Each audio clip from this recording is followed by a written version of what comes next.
neyanze Gefedi ne wamala ne Faluk mu studio. Tuli Kilempe ewasinga okukosebwa amataba mu biseera by'enkuba. Ekirala President agenda kyale Kasese olunaku lwa nkya naye naddala agenda commissioninga ebintu bibiri okuliko one stop center n'akatali k'ebyennyanja ku border eye Uganda ne DRC. So leero twegatiddwako Minister wa State naddala ngali wansi wa ICT and National Guidance kuwabula eggwanga agenda tukubiramu ku tooki naddala kano akatale kakostinga sente meka, biki ebirimu, bagenda kubanga bakoleramu kinaki. Omulabi wa Sol TV naddala akitegeere nti singa avange Kampala ne district ndala nga tuse Kasese oba abayagala ekyenyanja oba ekitenjo oba ekintu kinabwekiti nebwekiti alina okukifuna wano ne wano. Honorable tukwaniriza ku Musuzi ku makya. Mwebale nnyo aba Sol TV.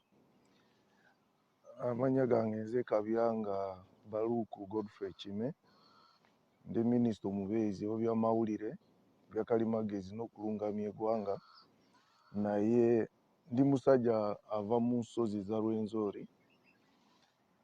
Enkya President Yoweri Museveni ajja kutukyalira e Kasese, naye ajja kutukyalira ku boda Mbondwe Rubiri ha Town Council. Ekimuleeta ekikulu, first of all, ajja kukyalira abantu ab'e Kasese ababuuzeeko. Ekyokubiri, agenda kuggulawo akatale gavumenti ke yazimbira abantu b'Embondwe Rubiri ha Town Council.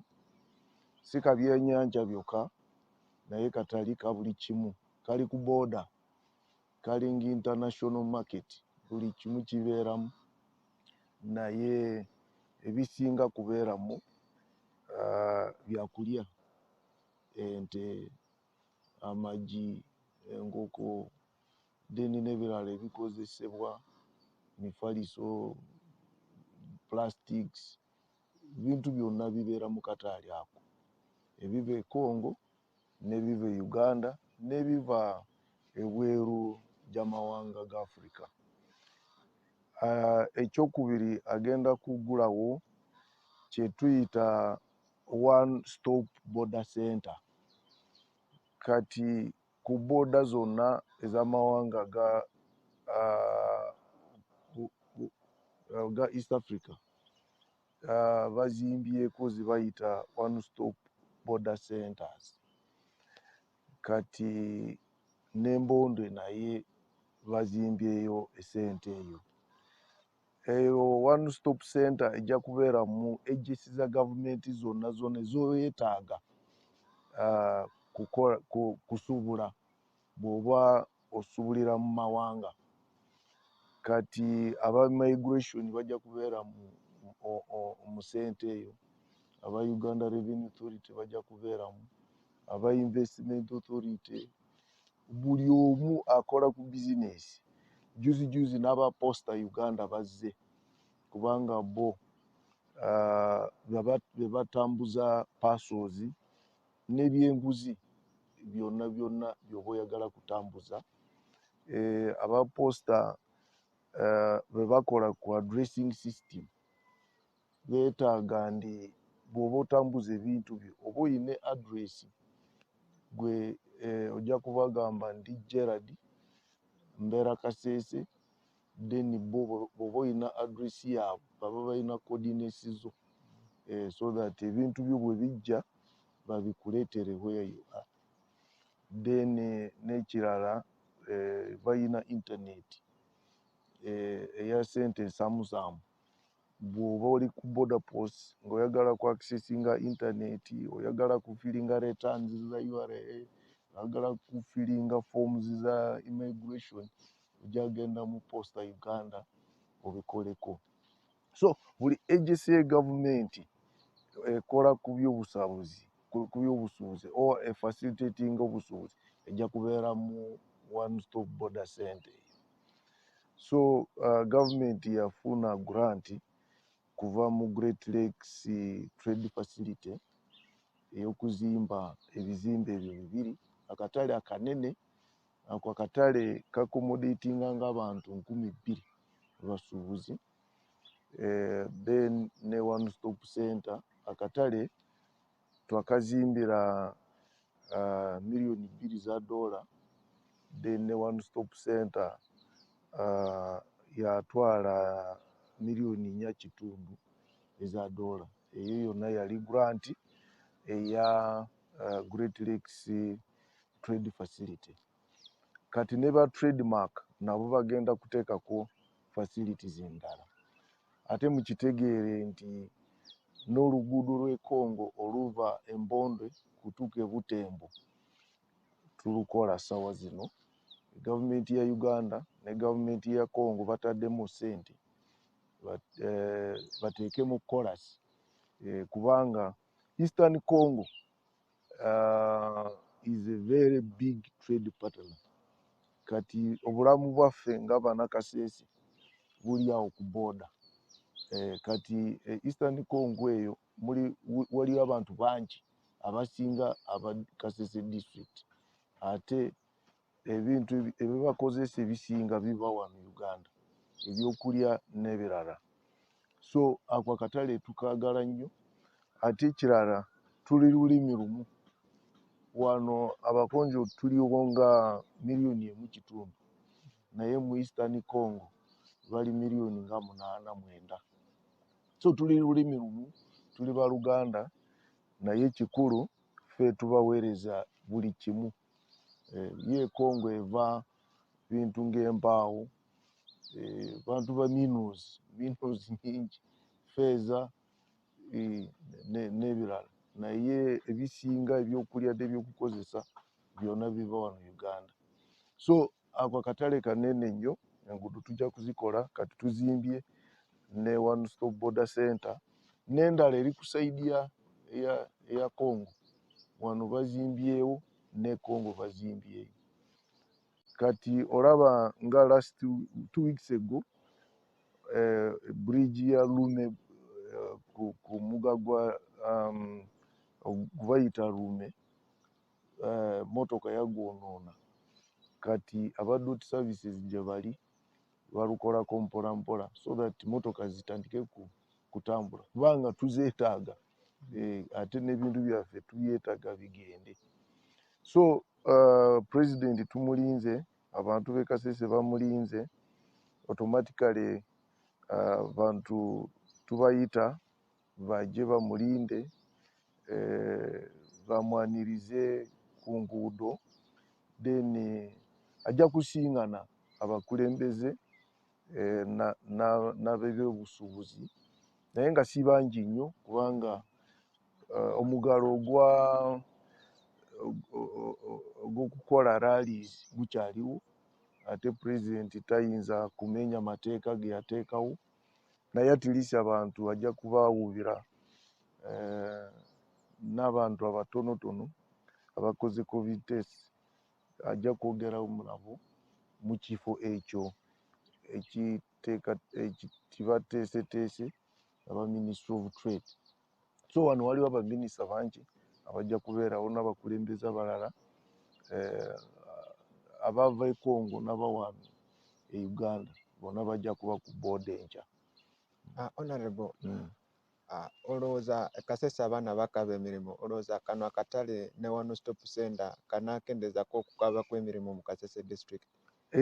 Kwako akatale akati kanguwe nga example, buli Lwakubiri na Lwokutaano ente zigenda e Congo buli lunaku olwo Olwokubiri n'Olwokutaano ziri 1,100 ente zokka.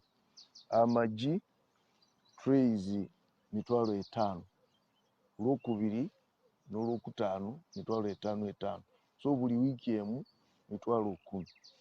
Kati abantu bwe bagenda mu kulunda enkoko, ogwo nagwo mulimu. Akatale k'amagi gye kali, ate enkoko ezigenda nazo bwe zityo. Kati bw'oba olunze enkoko zo nazo nagwo mulimu. Kati ente ziva Mbarara, ab'Embarara baba bakimanyi nti ente zaabwe zirina akatale.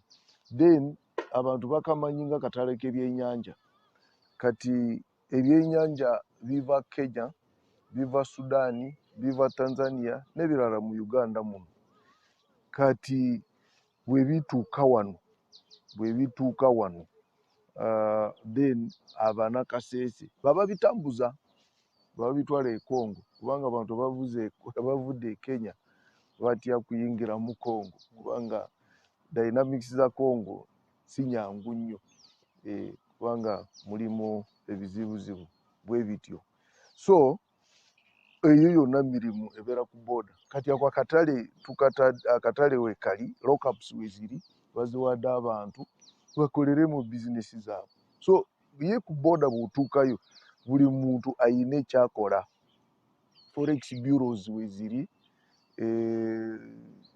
amaduuka wegali kati ngaba abakyala abatambuza ebyennyanja bali nga 1,000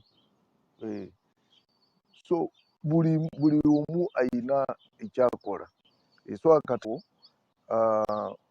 kajja kutuyamba nnyo ate no one stop border center ejja kujjawo okukaloba konesi kuyingira kubanga kati agencies zo ziri awo revenue authority immigration ziri mu kizimbe kimu so bw'oba clearing ebintu byo revenue authority ku desk wano then bw'omala ku clearinga n'ofuna visa n'olambula bw'oba oyagala bw'oba bakugambye nti ogenda ofiringa efoomu posta bajja kubanga weebali n'abayunula weebali oluguudo bwe luba lwononese mu reportinge balukoleko immediately so ndowooza kijja kuguya bizinesi so president tumwebaza nnyo ng'abanakise ate nga bannayuganda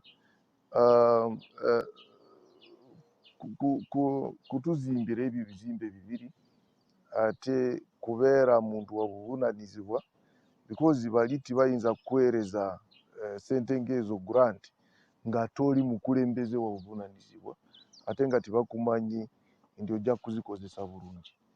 Honorable Ngatumba omulwakadde basumuludde ku baroyogadde abali mu kubeera bakyasigaddeyo pulani ki naddala ze mwina nga gavumenti kulaba nti no abo abasigadde basumuludde 6 wasikyaliyo abasukka mu 40 kiki pulani ki ze mwina kulaba abo abasigadde bonna nabo bavaayo?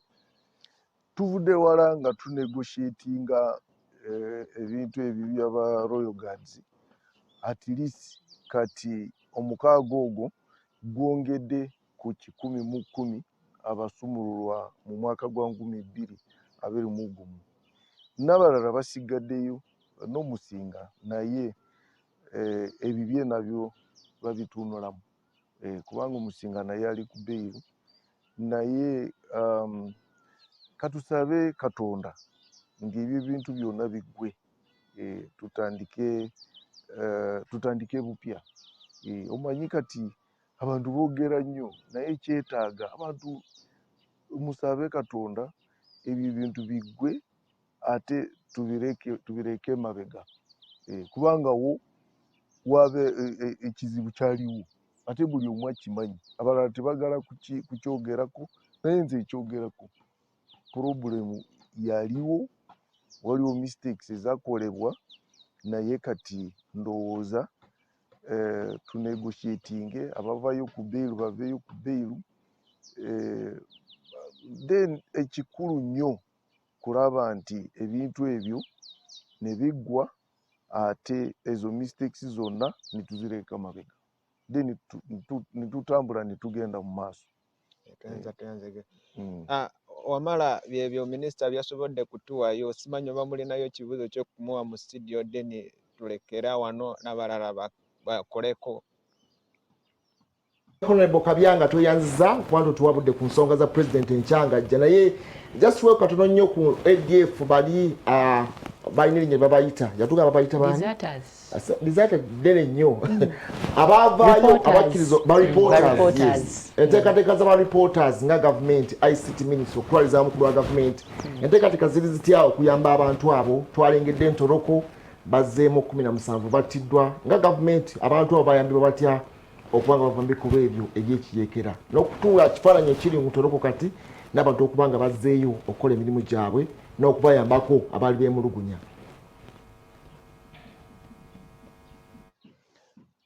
Ekikulu ekyenjagala kutegeeza bannayuganda bonna mukimanyi nti amagye gali standby. ADF bwenajja bajja kubakolako nga bwe mwalaba Ntoroko, naye ffe pulezidenti waffe ye ayina poliisi ye. Kati UPDF eri mu Congo enoonya ADF ate eliberatinze ekitundu ekisinga mu Congo, ekyo kyebaliimu kubanga babakkiriza nti babeere mu kitundu ekiri specific, naye ekyo ekitundu kati abantu ababeeramu bayinamu ku mirembe. Kati be mulaba bajja wano Ntoroko bali mu kudduka, ate bwe batuuka e Uganda UPDF still bagisangayo. So abantu babeere bagumu, amagye gaffe gali standby, security eri gulugulu. Naye ate pulezidenti waffe ye ayina strategy ye, bw'aba alwana ate ateekawo ne window ya negotiations. So right now waliwo abantu abali mu negotiations nabo aba ADF, yabakkiriza ndi bagende bwe baba nga basobola kwogeramu nabo, abasobola kwewaayo ne bajja, gavumenti ejja kuba rehabilitatinga. Ate ne wetwogerera wano waliwo batonotono batandise kukkiriza, bwe bajja babaweerezaayo mu UPDF, then babatwala for rehabilitation, then after that ne babaresettling ne babatwala ewaabwe bwe baba nga bannayuganda. Bwe baba nga bakongo, then babazaayo e Congo. So entegeka zonna weeziri, aba ADF abali eyo abaagala kujja bajje. Uganda mulimu emirembe. Kati omuntu tayinza kugamba ndi njagala kuduuka ebweru kubanga ndi politically persecuted, kubanga ba politicians abasinga abakulu bali wano boogera, tibayinaako kugamba ndi timwogera. So tiwali kati ekyokugamba ndi ogenda olwanyisa gavumenti. Bw'oba oyagala obukulembeze ojje wano 2026 tujja kulonda. Abantu bwe banakulonda ogende osaavinge. So ADF ffenna tubeere alert. ADF ekyaliyo naye ate babateekamu fear. Amagye gaffe gali standby, gajja kutuprotectinga. Awo sikiinako any doubt. Tuyanza ondowooza wamala minisita ekibuuzo kyo akizzeemu obulungi over to you. Akade tujja kusukkawo awo Honorable Godfrey Kabyanga, Minister State ICT ne National Guidance abadde awabula ebigenda mu maaso mu bitundu ebyo